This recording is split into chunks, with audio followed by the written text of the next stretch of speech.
महिलाओं को सशक्त बनाने और उनके अंदर आत्मविश्वास जगाने के उद्देश्य से जनपद फतेहपुर की प्राथमिक विद्यालय अस्ती में 10 दिवसीय आत्मरक्षा शिविर का आयोजन हुआ।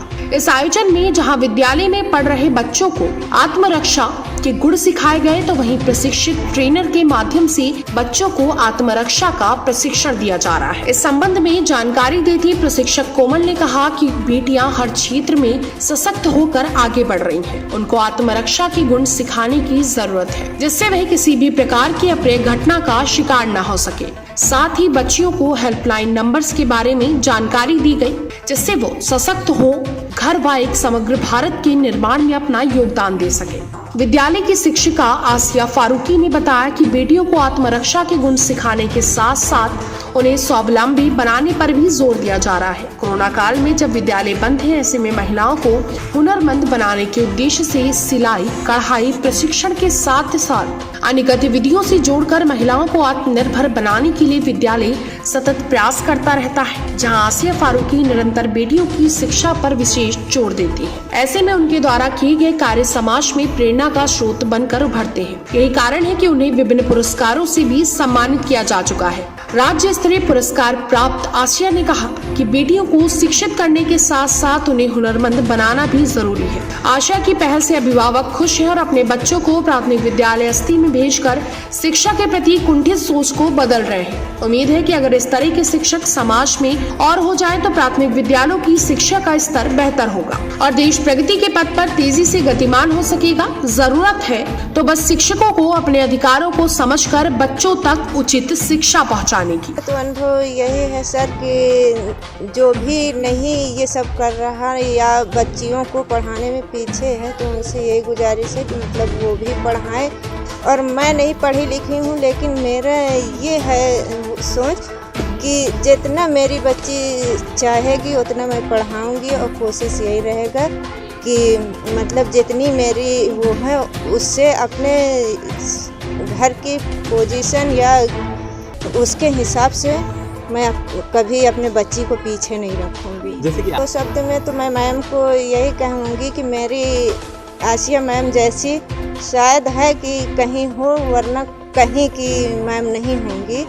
और मैम हर बच्चे के बारे में, हर पेरेंट्स के बारे में बहुत अच्छा सोचती हैं और यही उनकी कोशिश है कि मैं इस स्कूल को जितना चाहिए। बता दूं कि आज से कुछ साल पहले स्कूल में अभी तक की कोई व्यवस्थाएं नहीं थी, अच्छी क्लासेस नहीं थी और यहाँ पे बच्चों को शिक्षा के साथ कुछ नहीं है, जैसे खेल कूद, अदर एक्टिविटी जो भी है, इसमें किसी चीज़ का कोई कार्य आगे नहीं था।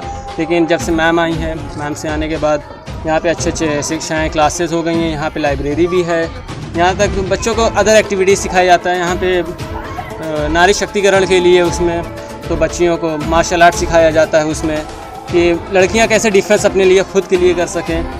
यही सब मैम के द्वारा हो रहा है मैम, और आगे आने वाली जनरेशन या आगे वाले आने टाइम पर तो मैम और अच्छे काम कर रहे हैं। अभी लगातार आपको बता दूं, ग्रामीण है, अनएजुकेटेड लोग रहते हैं सर, उनको समझ ज़्यादा शिक्षा की ओर अग्रसित नहीं है। बच्चों को पढ़ाने से ज़्यादा कम इधर अदर एक्टिविटीज़ जैसे काम करवाते थे उनसे, बाल व्यवस्थाएँ सही नहीं होती, स्कूल नहीं भेजे जाते उन्हें। तो यही सब है सर कि उनको समझाना ज़्यादा दिक्कत होती है। डे बाय डे उनको खुद से बताया जाता है, यहाँ पे कैंप भी लगाए जाते हैं कि ज़्यादा से ज़्यादा लोगों को समझ आ सके कि इन प्रयासों को, नारी शक्तिकरण को लेकर जैसे हो रहा है कि गवर्नमेंट भी अच्छे काम करे, साथ में टीचरों के द्वारा बताया जा रहा है कि अच्छे से अच्छे काम किए जाएँ, जैसे मार्शल आर्ट सिखाया जाए, उनको डिफेंस के लिए बताया जाए, आत्मरक्षा के लिए, और उन्हें प्रोत्साहित किया जाए कि वे दूसरे से दूसरे जैसे अदर्स फॉर्म में जाएँ, लाइक पुलिस, आर्मी, मेडिकल, वो अपनी व्यवस्थाएं सही करें और आगे पढ़कर देश का नाम और आगे बढ़ाते ले चलें।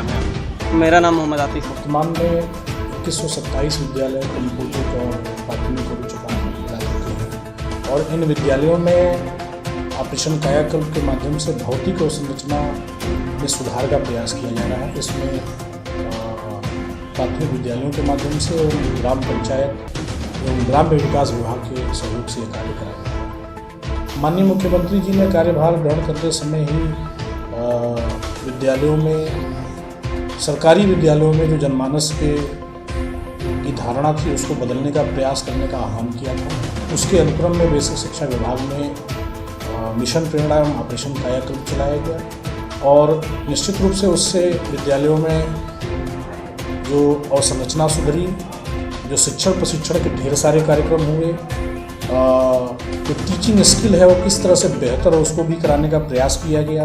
इन सारे प्रयासों से विद्यालयों की पूरी अवसंरचना में परिवर्तन हुआ, पूरे माहौल में परिवर्तन हुआ और उसका रिजल्ट हमको दिखता है। निश्चित रूप से विद्यालयों में जनमानस का रुझान बढ़ा है, गांव का रुझान बढ़ा है और ज़्यादा से ज़्यादा बच्चे हमारे विद्यालयों में नामांकित हो रहे हैं। इन प्रयासों के माध्यम से क्योंकि परिषदीय विद्यालयों में जो बच्चे आते हैं वो समाज के सामाजिक आर्थिक पृष्ठभूमि जिनकी अच्छी नहीं होती है, वो बच्चे ज़्यादातर बच्चे हमारे विद्यालयों में आते हैं। तो इन बच्चों के गुणवत्तापूर्ण शिक्षा मिलने से निश्चित रूप से आने वाले समय में जो मानव संसाधन होता है देश का वो बेहतर होगा और पूरे देश के विकास में इनका सदुपयोग किया जा सकेगा। और यहाँ मैंने 10 दिन का कैंप लगा रखा है और लड़कियों का सेल्फ डिफेंस सीखना बहुत ज़रूरी है आत्मरक्षा के लिए, आत्म सुरक्षा के लिए, कि वो खुद को भी सेव कर सके और अपने साथ के लोगों को भी बचा सके। और मैं कहूँगी कि नारी सुरक्षा के लिए बहुत अच्छा कदम उठाया है सरकार ने, ये बहुत अच्छी चीज़ है और यहाँ पे लड़कियाँ बहुत अच्छा कर रही हैं अपने सुरक्षा को लेकर के, बहुत अच्छी तरीके से यहाँ पे ट्रेनिंग चल रही है। वैसे तो मैं यहाँ पे 10 दिन के लिए चला रही हूँ, लेकिन कोशिश यही रहेगी कि आगे भी हम इसके बारे में कुछ सोचें और करें। यहाँ पे अस्ती के काफ़ी अन्य स्कूलों से भी लड़कियाँ आ रही हैं, सिर्फ यहाँ की ही नहीं, बहुत बच्चियाँ यहाँ पर आ रही हैं सीखने के लिए और हमें बहुत ज़्यादा मोटिवेट करने की, मतलब बहुत ज़्यादा एक्स्ट्रा मोटिवेट करने की ज़रूरत नहीं पड़ी। ऐसा सब समझ रहे हैं आजकल की लड़कियाँ भी लड़कों के साथ कंधे से कंधे मिलाकर के चल रही है, तो उनका ये चीज़ें मतलब सीखना कितना ज़्यादा ज़रूरी है। बाहर जाके लड़कियाँ पढ़ती हैं तो उनके लिए आत्म सुरक्षा सीखना कितना ज़्यादा महत्व रखता है। अभी को यही कहना चाहूँगी कि अब लड़कियां किसी से कमज़ोर नहीं हैं, वो साथ में लड़कों के चल सकती हैं, कंधे से कंधा मिला के चल सकती हैं। आजकल हर फील्ड में लड़कियां उतना आगे हैं जितना लड़के। जीना है तो समाज के लिए जियो, राष्ट्र के लिए जियो, इन नन्ही मुन्नी बच्चियों के लिए जिए। ये बालिकाएं जो इस एरिया के आसपास की हैं, उन्हें भी किस तरह से कठिनाइयों का सामना करना पड़ता है। वो बड़ी हो रही हैं, बाहर कॉलेज में पढ़ने के लिए उन्हें दूर जाना पड़ता है, शहर तक जाना पड़ता है, कभी कभी शहर से बाहर जाना पड़ता है। तो हमने उन बच्चियों को समझा, उनकी प्रॉब्लम्स को समझा और अपने स्कूल में एक शिविर लगाया, आत्मरक्षा शिविर, जिससे ये फ़ायदा है कि वो बच्चियाँ कहीं ना कहीं मानसिक रूप से और शारीरिक रूप से स्ट्रॉन्ग हो रही हैं। तो हम यही चाहते हैं कि भारत की हर बेटी स्ट्रॉन्ग बने, अपनी रक्षा खुद कर सके।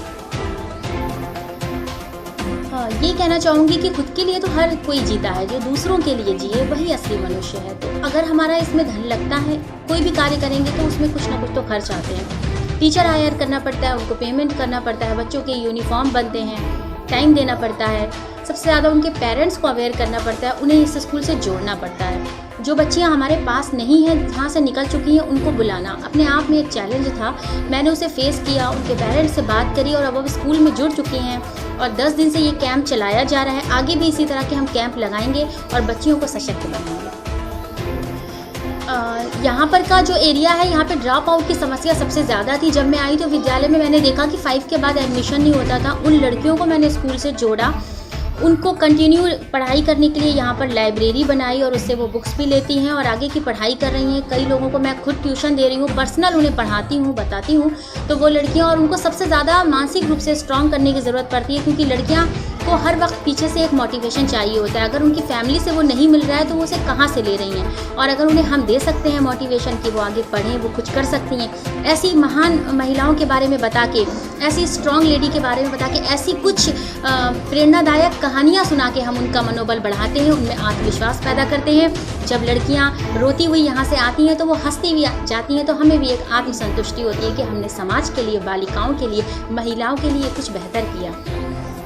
अभी मुझे नारी सशक्तिकरण हेतु भी सम्मानित किया गया है। इसके अलावा हमारे इन प्रयासों को बहुत सारे मीडिया कवरेज में सराहना मिली है और प्रेरणा पुस्तिका में भी हमारे प्रयासों को, हमारे कार्यों को सराहा जा रहा है। विभाग से हमें प्रशस्ति पत्र मिल रहे हैं और प्रशंसा मिल रही है। इसके लिए मैं सभी का बहुत बहुत आभार करूंगी, धन्यवाद करूंगी कि हमारा विभाग भी अच्छे काम करने वाले उत्कृष्ट शिक्षकों को पुरस्कार देता है, उनको मान सम्मान देता है। सभी का धन्यवाद। TVN इंडिया न्यूज़ के लिए पंकज पटेल की रिपोर्ट, फतेहपुर।